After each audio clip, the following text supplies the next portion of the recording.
Olá, pessoal. Bom dia, boa tarde ou boa noite, de onde você estiver assistindo, no horário que você estiver assistindo. A gente aqui continua a nossa sequência de eventos. A gente vai ter uma palestra agora, muito interessante, uma área que a gente gosta muito de estudar e que é muito falada pela mídia também, na área da enfermagem, que é a saúde mental.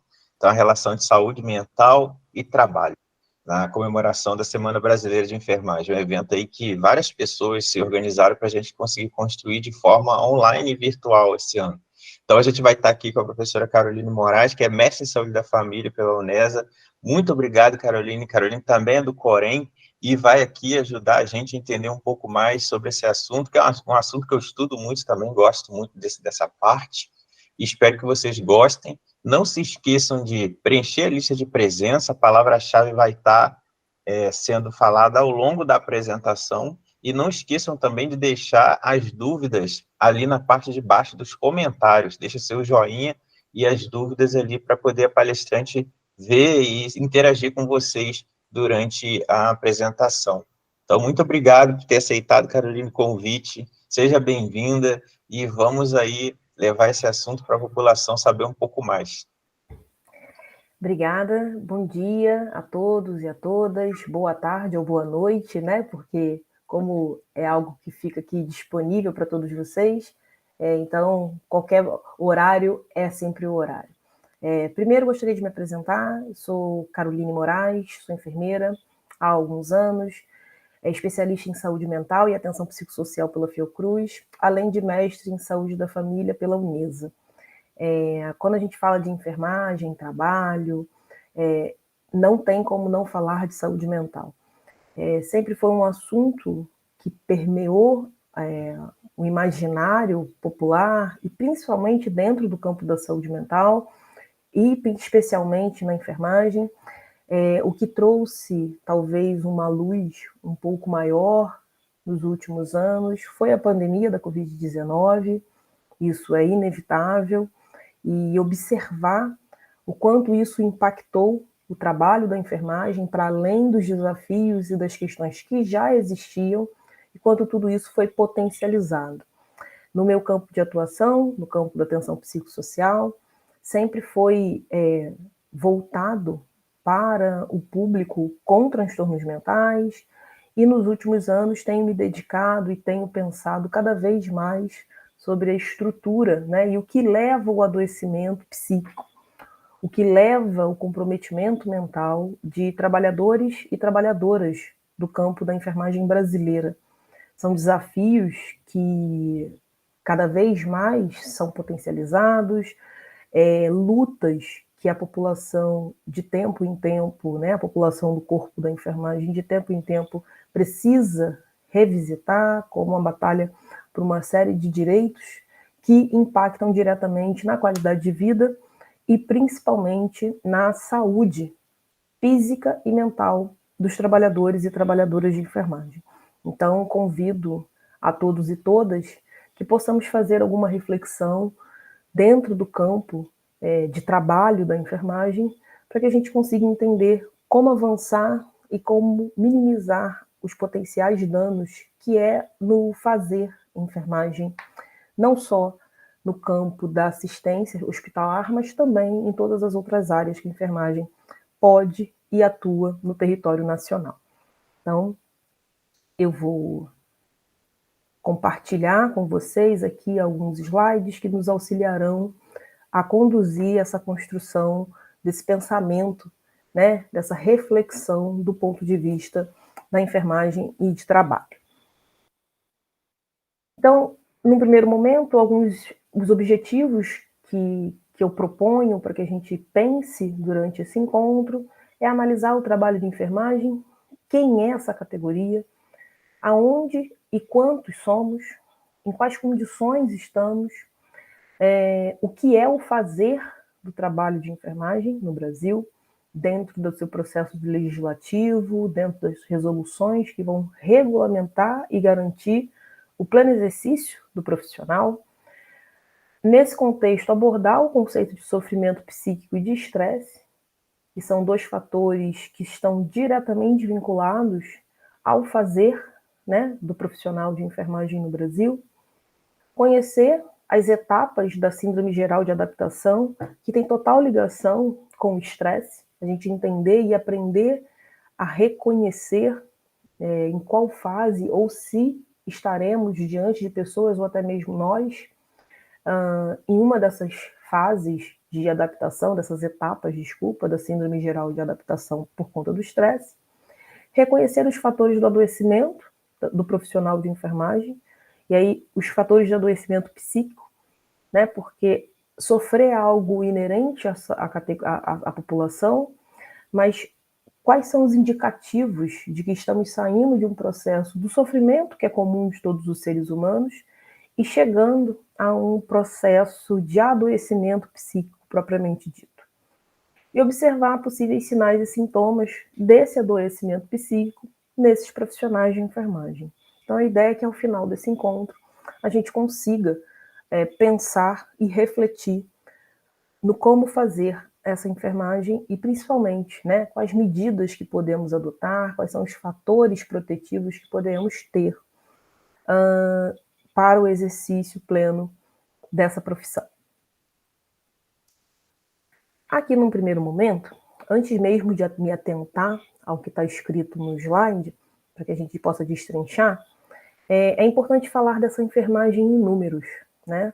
Somos uma imensa força de trabalho, e quando eu utilizo a palavra imensa, eu estou me referindo a um quantitativo, segundo dados do Conselho Federal de Enfermagem, que estima aproximadamente 2.600.000 profissionais de enfermagem em todo o território nacional.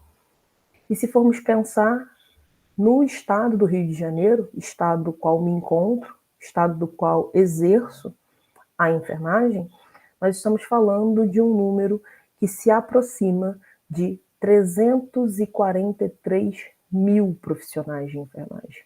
Então, quando falamos de uma imensa maioria, estamos falando da maior força de trabalho que existe no SUS, a maior força de trabalho que existe também no setor privado. Então, não é errado afirmar que a enfermagem é a maior força de trabalho de saúde em todo o território nacional. Em números, somos a maioria da categoria. Somos a mola, a engrenagem que faz o sistema de saúde funcionar. Então, diante dessa imensa quantidade de pessoas que exercem o fazer em trabalho de enfermagem, é importante que a gente consiga compreender em quais circunstâncias existe um profissional, né? Então, a legislação, a lei de exercício profissional, ela prevê que 3 tipos de modalidades, 3 tipos de atividades dentro do campo da enfermagem.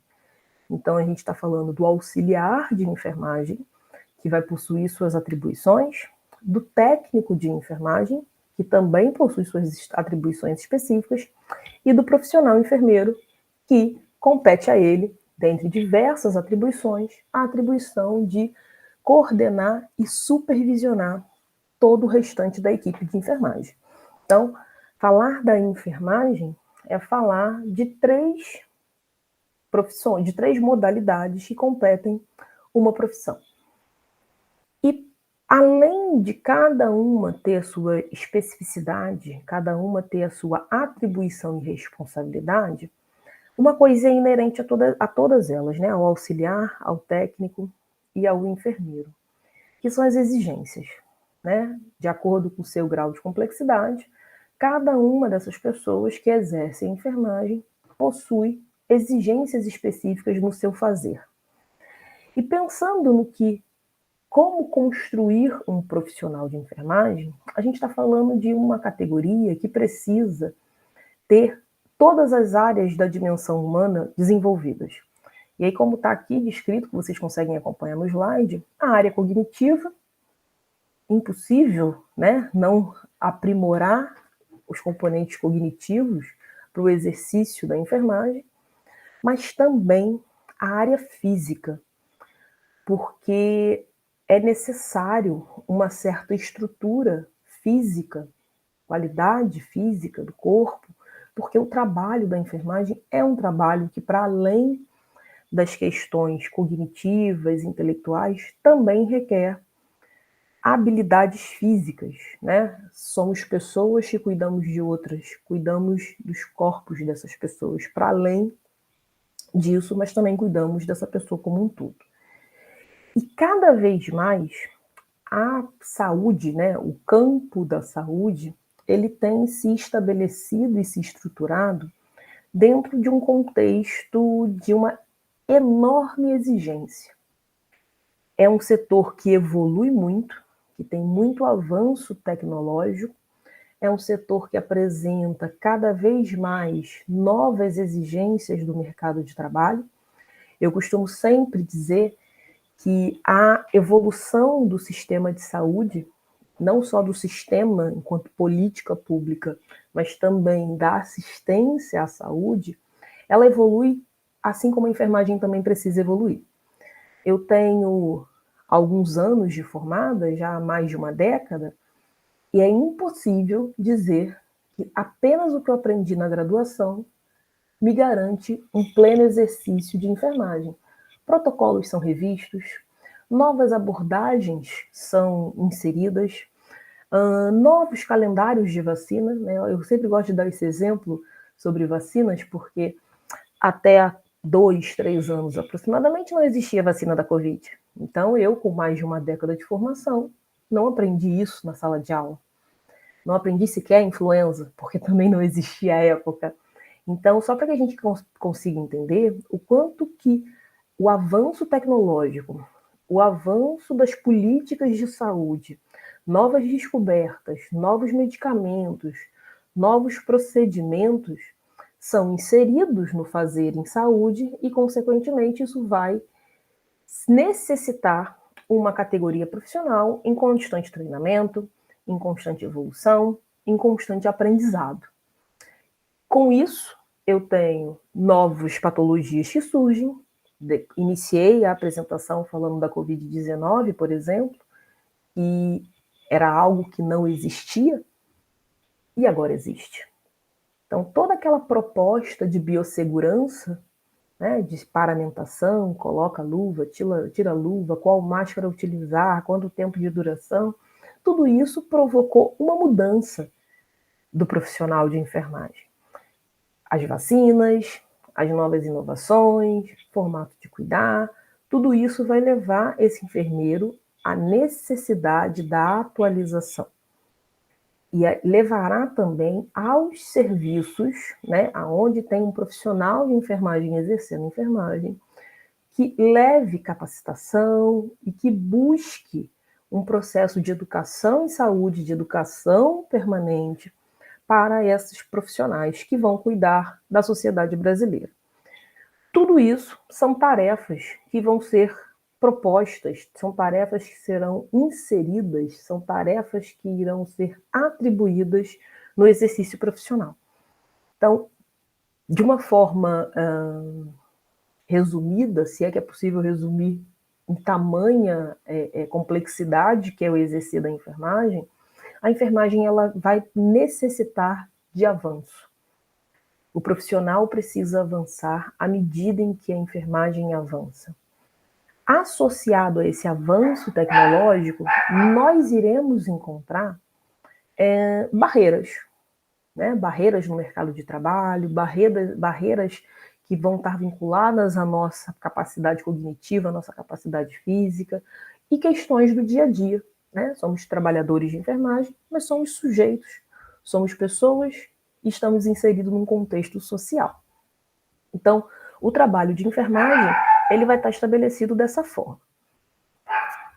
No meio desse processo, um outro conceito que eu gostaria de abordar, né, uma outra questão, é que a gente consiga entender sobre a lógica do sofrimento. E percebam que eu não falei adoecimento. Eu optei por iniciarmos pela palavra sofrimento. Por quê? Sofrimento faz parte da condição humana. Sofrimento, todos nós, em algum momento de nossas vidas, já experimentamos algum sofrimento. né? Já apresentamos, em alguma medida, uma apreensão, uma angústia por um fato determinado, por uma situação específica. Então, sofrimento não é a mesma coisa de adoecimento psíquico. E tem uma coisa interessante, porque se a gente for pensar, né, vamos trazer aqui a enfermagem, que é a centralidade do nosso encontro. A enfermagem, assim como qualquer outra categoria profissional, é composta por pessoas. E eu estou afirmando que pessoas sofrem. Então, com isso eu estou afirmando que qualquer profissional de enfermagem irá sofrer quando submetido às mesmas condições adversas. A gente pode fazer um exercício simples aqui. Eu posso pegar uma enfermeira que trabalha numa terapia intensiva e uma outra enfermeira que trabalha também no mesmo setor. Né? Vamos imaginar que essas duas enfermeiras trabalham no mesmo setor, no mesmo plantão, com a mesma equipe. Estão nas mesmas condições ambientais adversas. Com o passar do tempo, com o passar dos anos, vamos perceber que uma sofre em determinados momentos em fatores do plantão e a outra não. O que isso significa? Que o sofrimento, apesar de ser inerente à condição humana, basta ser vivo, né? Basta estar vivo para experimentar o sofrimento psíquico, ele não se manifesta da mesma forma em todo mundo. Ele não vai ser experimentado, percebido, estruturado da mesma maneira. Então, por isso que a gente encontra nos lugares que a gente trabalha, que a gente estuda, pessoas que podem sair de um processo de sofrimento para o adoecimento, pessoas que saem de uma situação adversa sem aparentar algum tipo de sofrimento por aquela situação, e outras que vão sofrer pontualmente, mas sem desenvolver o adoecimento psíquico. É muito importante quando falamos sobre o sofrimento psíquico nesse ponto. Eu gosto sempre de fazer uma analogia, quando eu vou falar de sofrimento psíquico, que é muito estabelecido a dor física. Né? Dor é uma experiência sensorial em que, mesmo que todos nós, neste momento, sei lá, passamos ali e demos tropeçamos e batemos com aquele dedinho do pé no cantinho da mesa. Estou aqui falando dessa experiência porque acredito que quase todo mundo já tenha vivenciado uma. E isso não significa que vamos sentir dor da mesma forma. Mesma ação, mesmo pé, mas a forma de sentir a dor não será igual. E o sofrimento ele também está no mesmo contexto, ok? Então, todas as pessoas, em algum momento da vida, irão experimentar algum tipo de sofrimento psíquico. Todo mundo tem, e o que vai diferenciar de um transtorno mental, ou seja, do adoecimento mental, do adoecimento psíquico, é duração, tá? Por quanto tempo esses fatores estão comprometendo a psique da pessoa.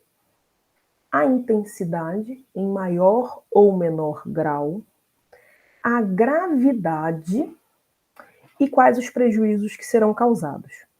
Então, a diferença do sofrimento para o adoecimento ou transtorno mental está na duração, na intensidade, na gravidade e nos prejuízos que podem causar ao sujeito que está convivendo com aquele sofrimento. Um sofrimento intenso, persistente, grave, que começa a comprometer a vida não só psíquica, mas também orgânica, biológica desses sujeitos. Seguindo aqui.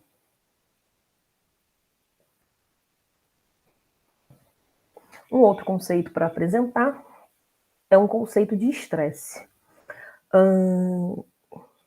com o passar dos anos, a gente tem percebido que algumas palavras têm ficado mais em evidência dentro de um contexto. A palavra estresse, durante muito tempo, foi compreendida, entendida como algo, fulano está estressado, como algo menor, né? Alguém que se irritou ali pontualmente e está estressado por conta disso.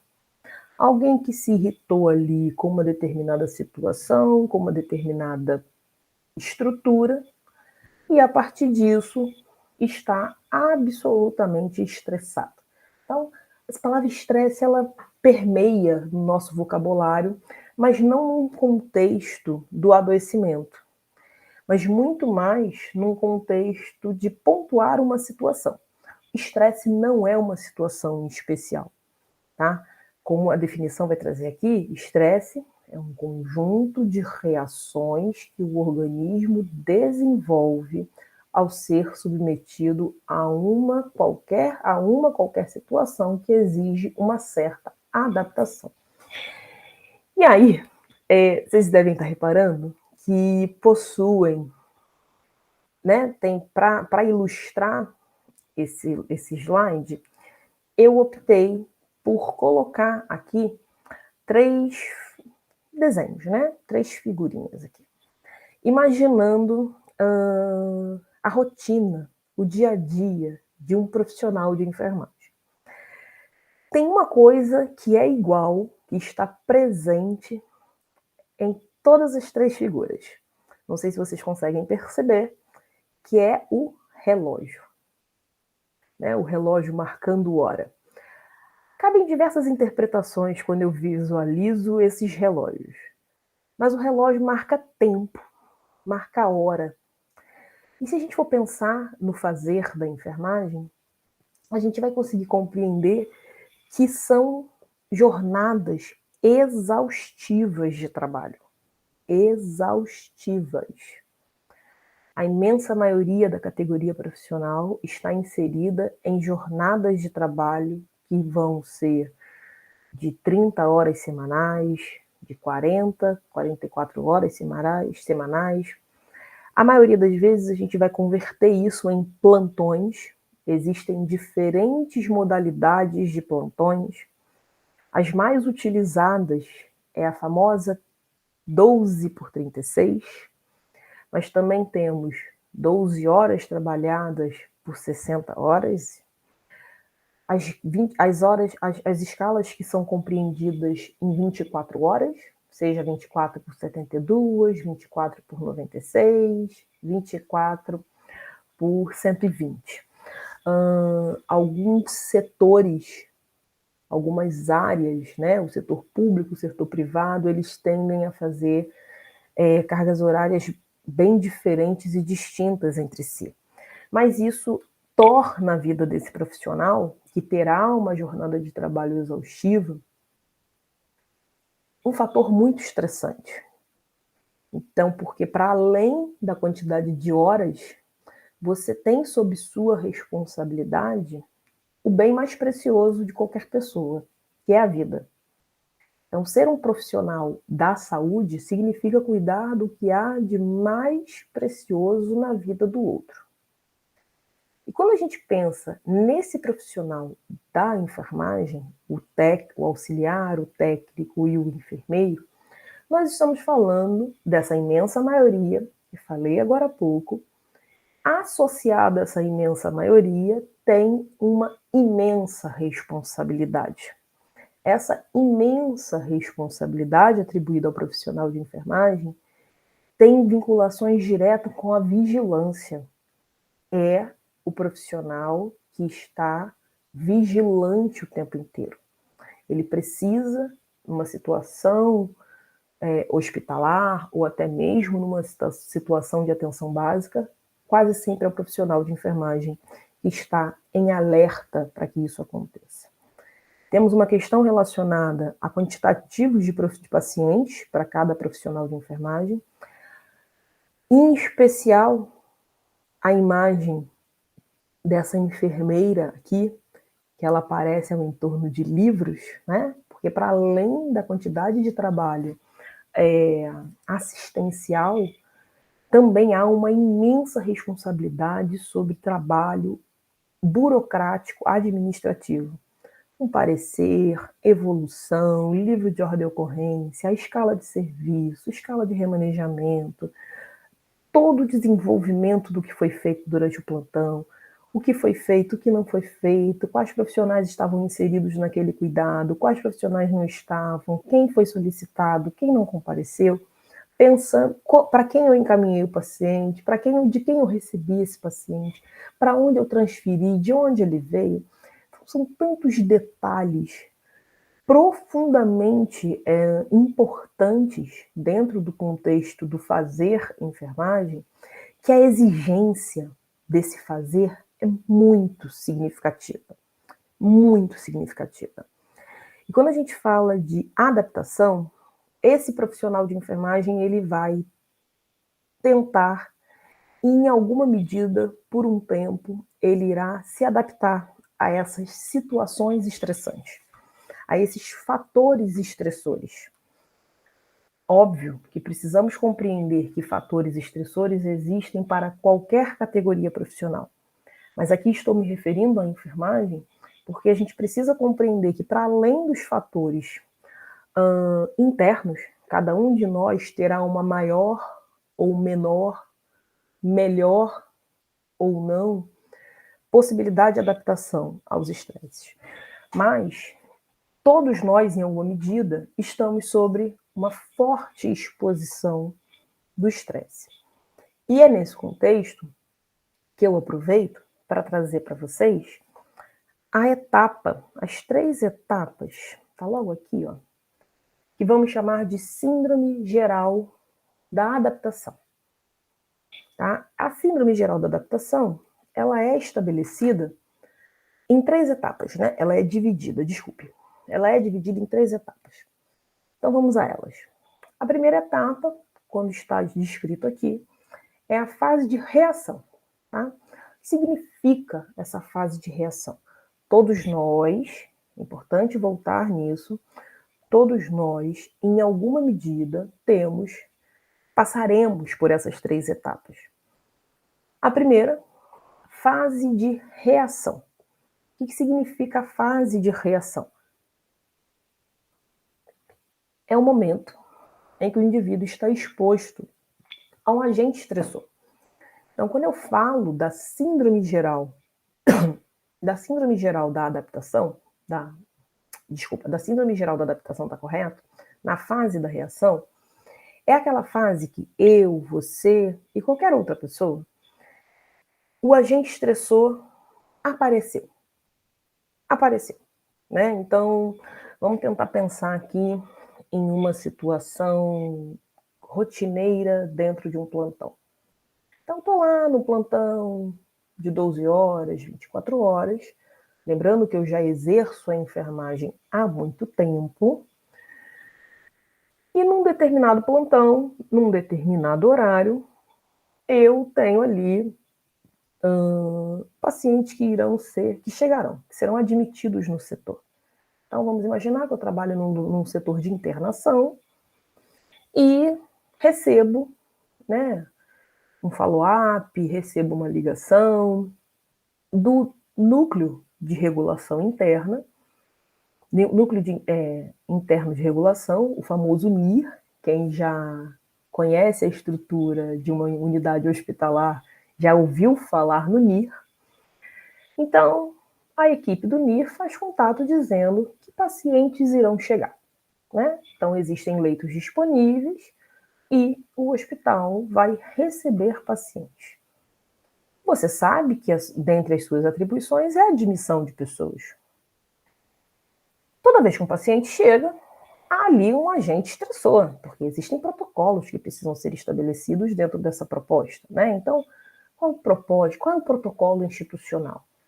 Quais são as etapas fundamentais que eu preciso seguir toda vez que um paciente chega na instituição?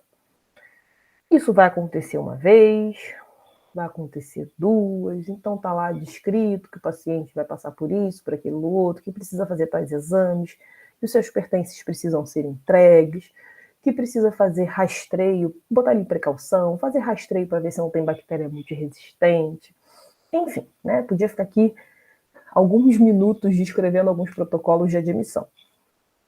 Toda vez que um paciente chega, é um novo paciente. Isso significa que, por mais que eu saiba que tem alguém para chegar, eu não sei em quais circunstâncias. Geralmente eu sei o diagnóstico médico, sei de onde está vindo, sei a idade. E talvez saiba se está vindo de algum lugar ou não, com pessoas ou não. Então isso já é um fator que é estressante, porque eu ainda preciso fazer uma série de outras perguntas, uma avaliação, um exame físico fidedigno para saber se o paciente tem lesão, se ele deambula, se ele tem algum tipo de desorientação, enfim, se necessita de maior ou menores cuidados. Isso é uma fase de reação. Toda vez que um paciente chega, há um agente estressor que vai acontecer, mesmo fazendo parte da minha rotina de trabalho.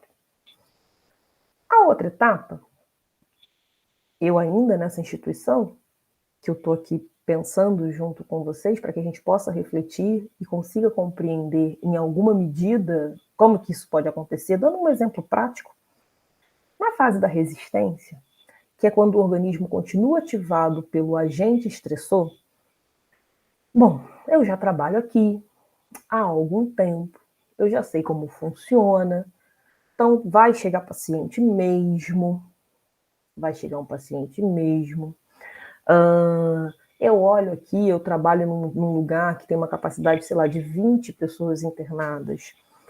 Eu percebo que ainda existem vagas para internação, então o agente estressor continua ativado, tá? Ainda, o meu corpo ainda está reativo. Vai chegar alguém, eu vou ficar estressada, porque eu não posso esquecer um protocolo de admissão, eu não posso esquecer nenhum exame que eu preciso solicitar, se o paciente está de sonda, se ele não está, se tem necessidade, porque é um enfermeiro que vai fazer essa avaliação, enfim. Mas faz parte do trabalho, né? Estou ali me adaptando, por mais estressante que seja. A terceira fase, que alguns de nós irá experimentar, é a fase da exaustão. O organismo já está completamente ativado pelo agente estressor. Estamos exaustos. Então, para além do protocolo, da quantidade de paciente, é possível que naquele dia você receba, sei lá, pensar num número aleatório, 8 admissões. Todos aqueles protocolos que o corpo estava reagindo por um paciente admitido, naquele dia, você já vem de outros plantões ativados, já chega querendo saber quantos leitos tem disponível para saber se terá ou não admissão. Naquele dia você chega e percebe que 8 leitos estão disponíveis, o seu outro colega enfermeiro não foi, você está sozinho, não houve remanejamento, o técnico de enfermagem também não foi, então você tem uma defasagem na equipe, com uma imensa quantidade de leitos disponíveis para internação. Esse corpo já está exausto. Nesse dia, a exaustão vai ser total. Total. Eu estou dando um exemplo de dias, mas é importante fazer aqui um parênteses, eu já disse isso e vou tornar a repetir. A gente não está falando de uma questão que vai acontecer de um dia para o outro. O estresse e a forma como a gente vai se adaptando para não estressar, digamos assim, ele vai sendo um acumulado no dia a dia. Como estamos falando do trabalho em enfermagem, estamos falando do dia a dia, da rotina de um profissional de enfermagem, aonde eu optei trazer como exemplo uma situação hospitalar, mas isso, cada área de atuação do enfermeiro, seja na atenção básica, na minha área de atuação, que é a atenção em saúde mental, cada uma vai ter ali fatores, agentes estressores peculiares, ok? Então, a síndrome geral da adaptação é algo que vai permear e muito a assistência de enfermagem e, de forma muito dura, vai atingir aos profissionais que desenvolvem essa atividade profissional.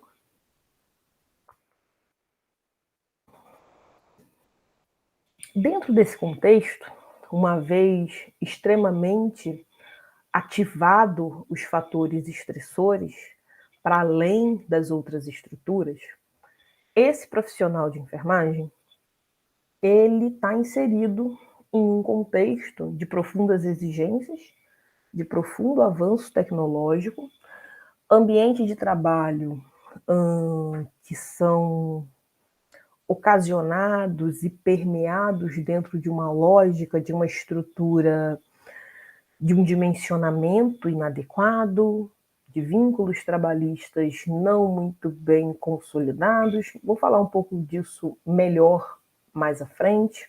Então, eu tenho um ambiente de trabalho que, por si só, é estressante, porque estamos cuidando da vida de outros, mas também porque existem situações, e é algo que é muito particular da enfermagem, que é o trabalho em equipe.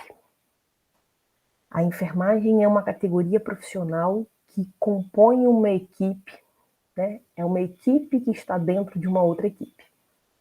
Quando eu falei do auxiliar, do técnico de enfermagem e do enfermeiro, eu estou falando de uma equipe. Toda essa equipe compõe a equipe de saúde, com fisioterapeutas, nutricionista, médico, outros profissionais que não são do campo da saúde, mas atuam na saúde, como assistente social, psicólogo. Então, tudo isso dentro de uma equipe. Essas exigências são profundamente altas em termos da enfermagem, é o elo de ligação com todas essas outras categorias. Esse trabalho em equipe, ele gera muita proximidade, com isso as relações interpessoais tendem a ser bem conflituosas, se não bem trabalhadas, e o ambiente de trabalho por si só se torna absolutamente estressante.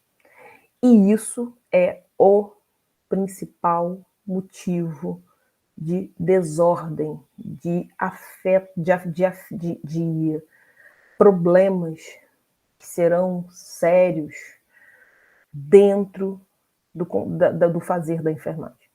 A enfermagem é uma categoria profissional que, quando adoece, do ponto de vista laboral, né, o adoecimento pelo labor da enfermagem, ele é da ordem física e ou da ordem psíquica.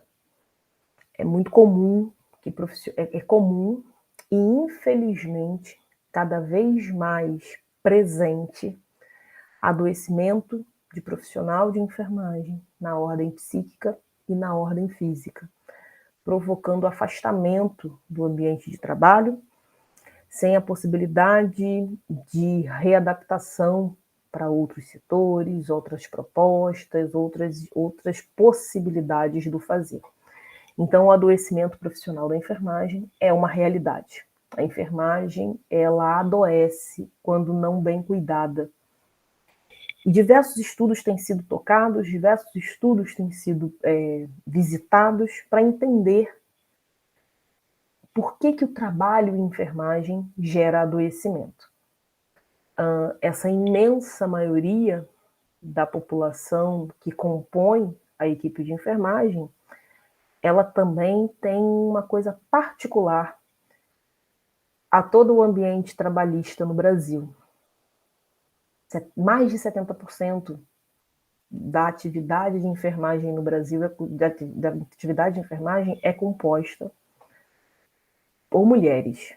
Então, a gente está falando mulheres que, para além dos fatores internos da categoria, que possuem suas jornadas duplas, em algumas situações até triplas. de trabalho. E isso também será um fator fundamental para o adoecimento dessas pessoas. Estudos, né? Diversos autores tocados no Brasil, pelos laboratórios, pelos grupos de trabalho, pelos laboratórios que vão estudar a saúde do trabalhador no campo da saúde, que se dedicam às pesquisas sobre o trabalho da enfermagem, vai trazer alguns fatores, né, especificamente 4 fatores, que são fatores externos, que vão, ou seja, que não tem a ver comigo, Caroline, com você, profissional de enfermagem ou futuro profissional de enfermagem. Fatores que são externos de eu enquanto indivíduo, né? Fatores que têm a ver com a profissão e não com a pessoa propriamente dita. Quais são esses fatores? A desvalorização do trabalho, né? Eu costumo dizer que se a enfermagem parasse para escrever tudo que ela faz, ela precisaria de mais 12 horas só para escrever tudo que ela fez nas últimas 12 ou nas últimas 24.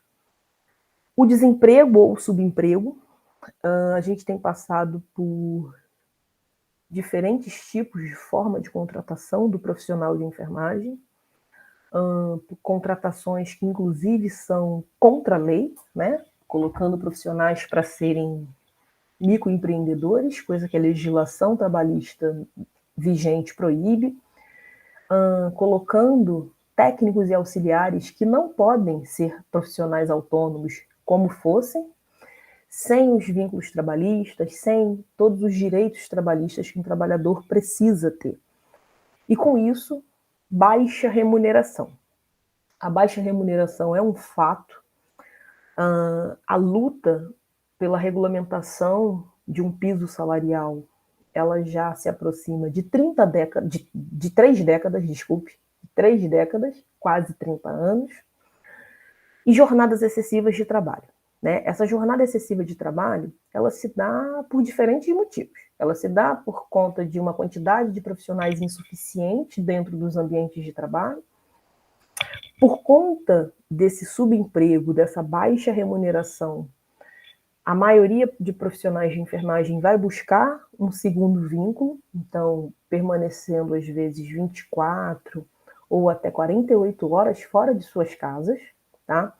E esses fatores, em especial esses 2 últimos que citei agora, dentro das pesquisas que são tocadas, são as que mais aparecem, né?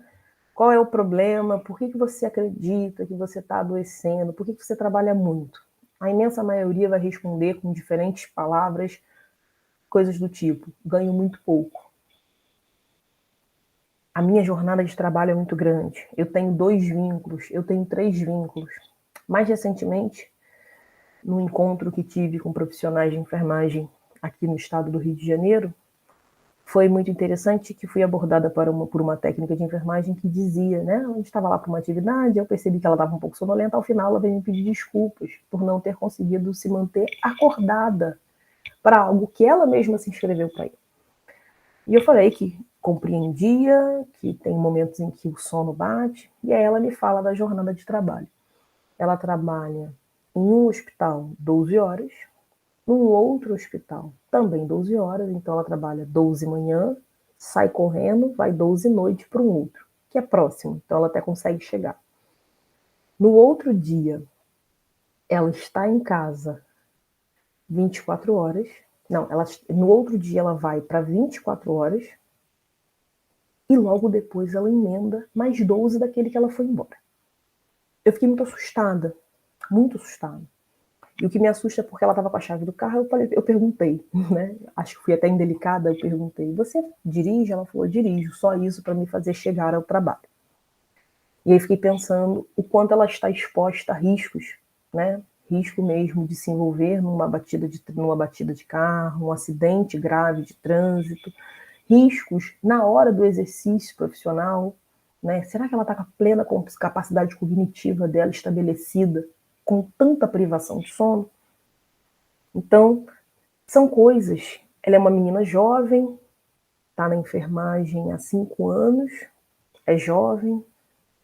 Não sei se nos próximos 5 anos ela vai aguentar é uma forte candidata ao adoecimento físico, mas também psíquico, né?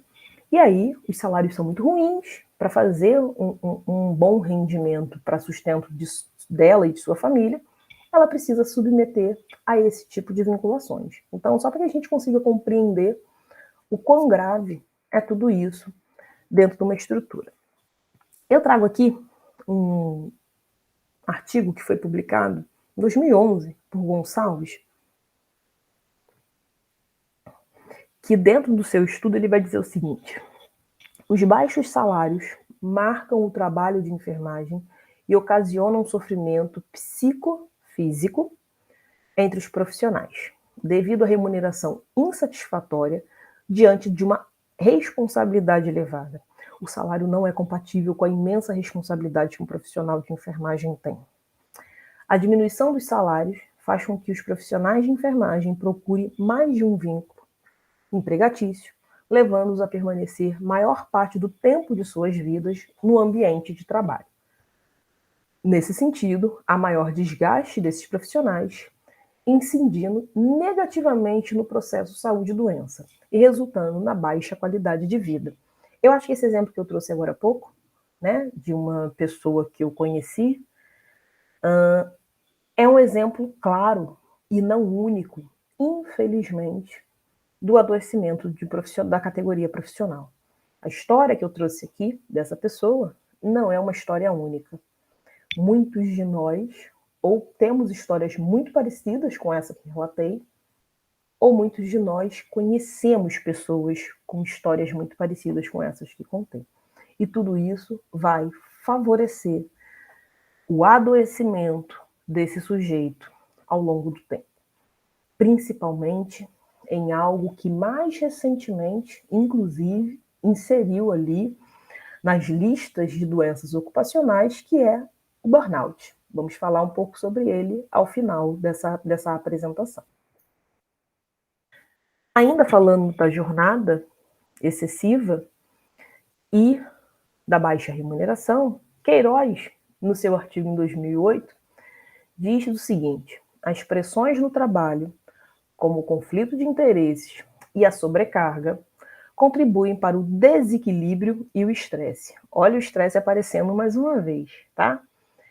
Não resolvido, vai levar a uma deterioração da saúde mental, mas também da física, que será manifestada pela depressão, pela síndrome de burnout, mas aqui também poderemos falar de várias outras, né? Pelo aumento do consumo compulsivo de substâncias psicoativas, as crises de ansiedade, algo que tem crescido de forma silenciosa, mas muito significativa pós-pandemia da Covid-19, que é o estresse pós-traumático.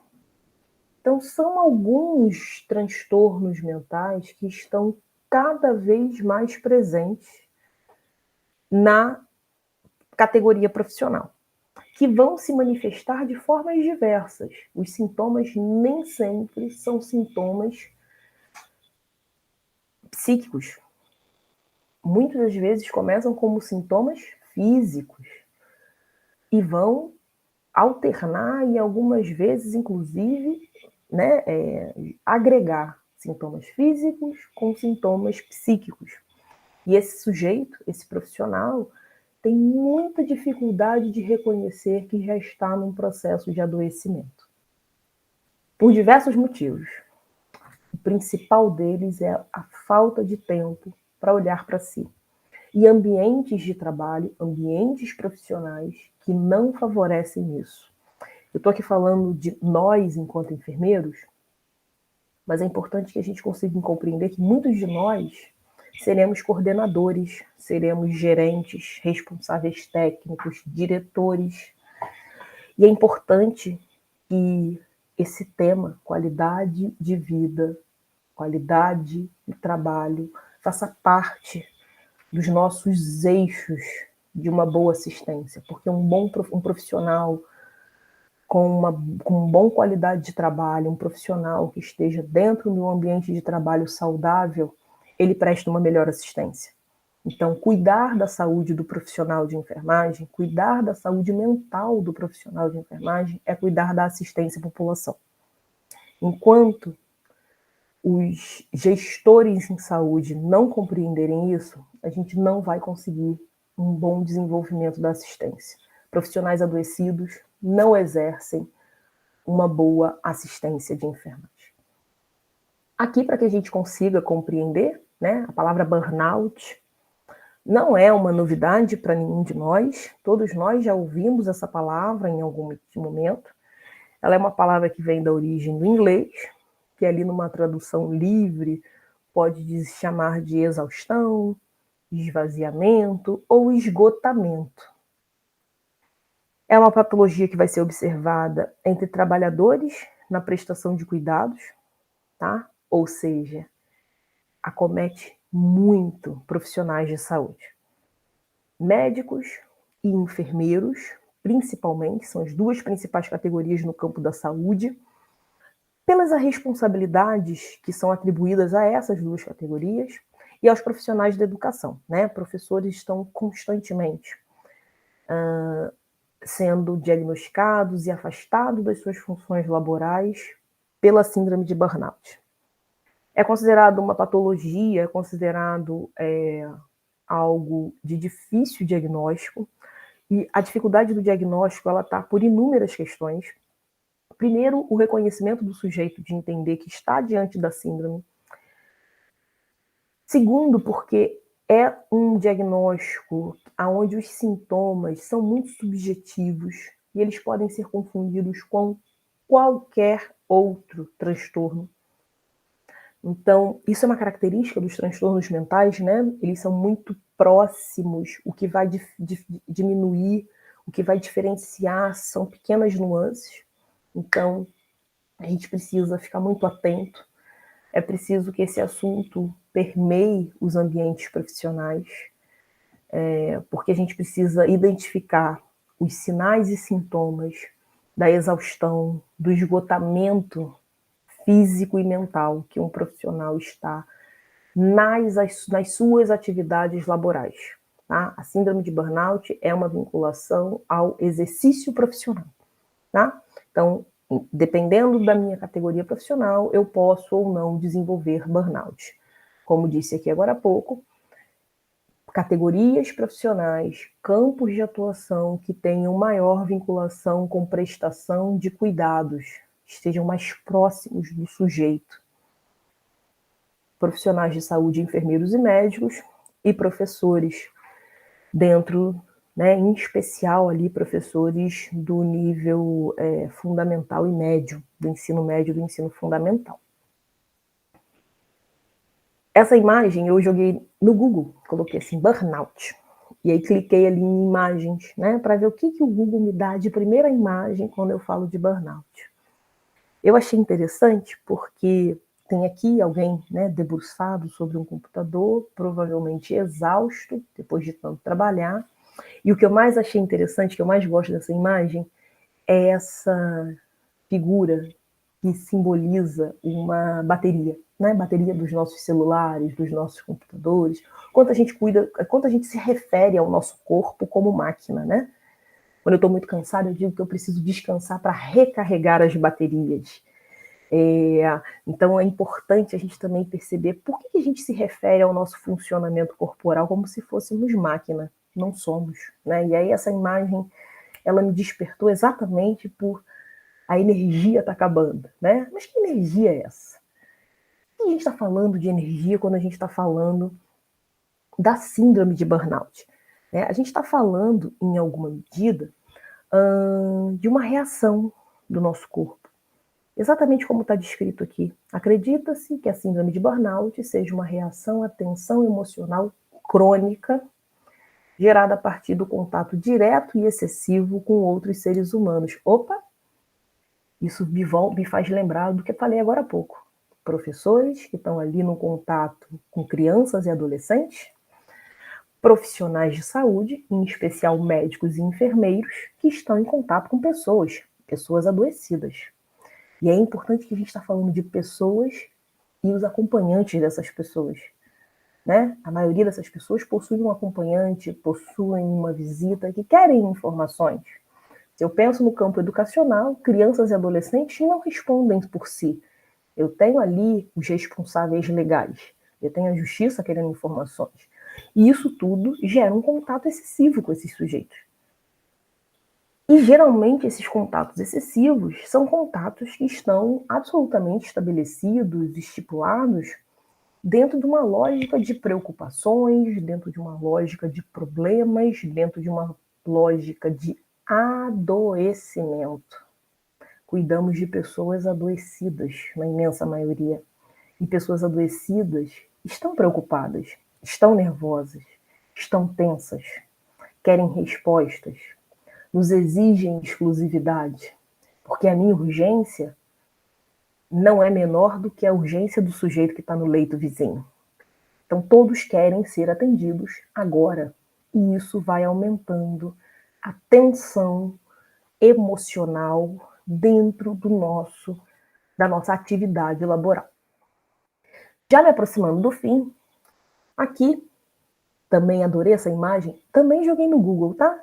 E cliquei. Aqui vai visualizar em alguma medida todas as inúmeras atribuições que uma enfermeira vai ter, né? Ela precisa prestar cuidados diários, esses cuidados precisam ser efetivos, científicos, dentro das técnicas e das normas.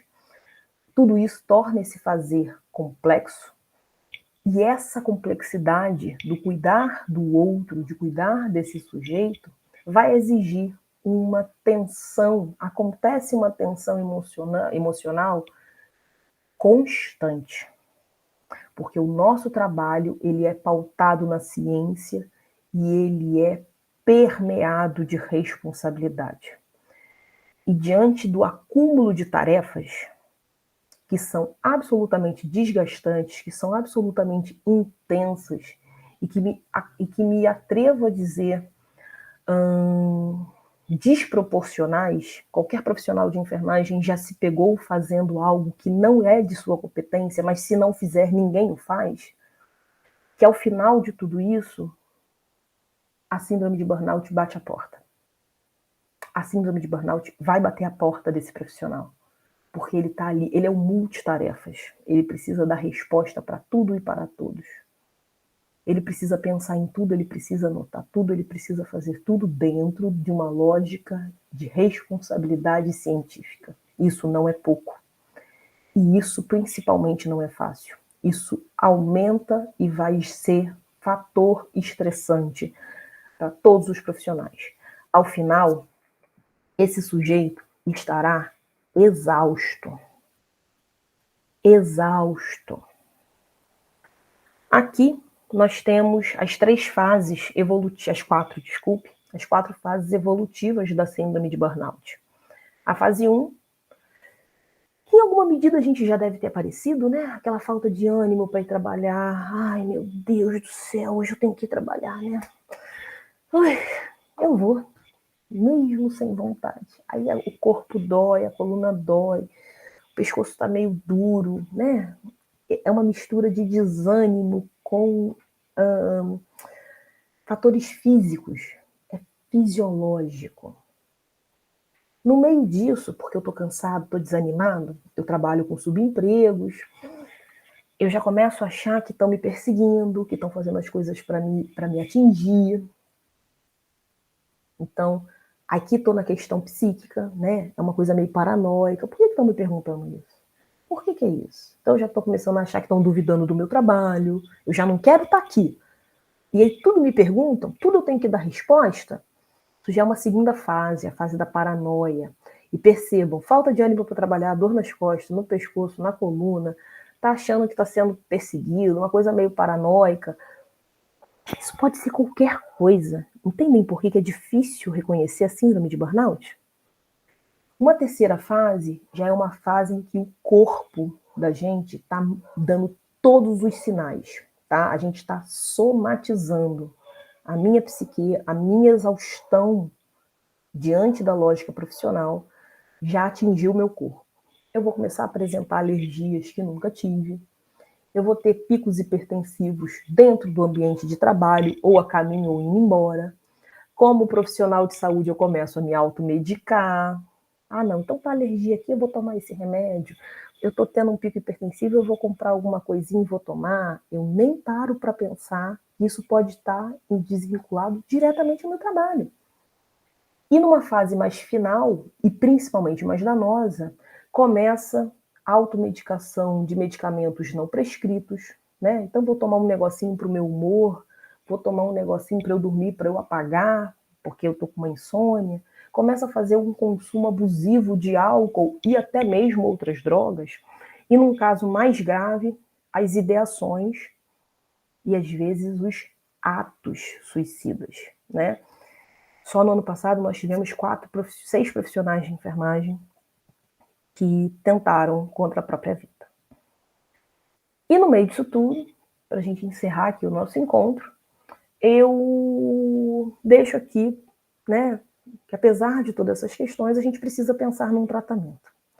A síndrome de burnout é algo que é difícil e pouco provável que o sujeito saia sozinho. Quase sempre será necessário intervenções especializadas, tá? Psicoterapia, intervenção medicamentosa, que vai ali permear entre antidepressivos e ansiolíticos para dar uma melhorada no humor, para pensar na estabilização de quadros ansiosos, o próprio restabelecimento das funções do sono, de repouso e sono. O tratamento, ele costuma surtir efeito, mas como qualquer medicamento psiquiátrico, ele não faz efeito imediatamente, com exceção dos ansiolíticos. Os antidepressivos têm ali um tempo de duração que vai, né, para começar a fazer efeito de 15 dias até 6 semanas. Isso vai depender do caso a caso, do que leva cada uma dessas pessoas a estarem nesses processos. E como que isso vai ser retirado e manejado, lembrando que a prescrição medicamentosa precisa ser feita pelo profissional médico, não se automedique, isso pode trazer problemas maiores para a nossa saúde, para a nossa vida. E por último, mas não menos importante, mudanças nas condições de trabalho. Porque se o agente estressor é o ambiente do trabalho, medicamentos e terapia vão amenizar, mas não vão resolver. Então, mudar as condições de trabalho, mudar os hábitos de vida e o estilo são os caminhos para um tratamento da síndrome de burnout. Que a gente possa conseguir chegar a um bom tratamento se a síndrome aparecer. Mas o ideal é que nós, enquanto profissionais de enfermagem, possamos nos cuidar não só do ponto de vista físico, mas também do ponto de vista da mente, né? Nossa saúde mental é um dos pilares de sustentação de uma boa qualidade assistencial, de uma boa qualidade da assistência e do fazer de enfermagem no Brasil. Precisamos cuidar de quem cuida. Essa frase é bem batida, a gente escuta muito, mas ela é fundamental. É preciso cuidar da enfermagem, é preciso que a gente se cuide e que cuidemos um dos outros, para que a gente consiga seguir essa imensa maioria no fazer em saúde, com qualidade, com condições dignas e bons salários, para que a gente possa exercer dentro da nossa responsabilidade e da ciência da enfermagem uma boa assistência à população brasileira.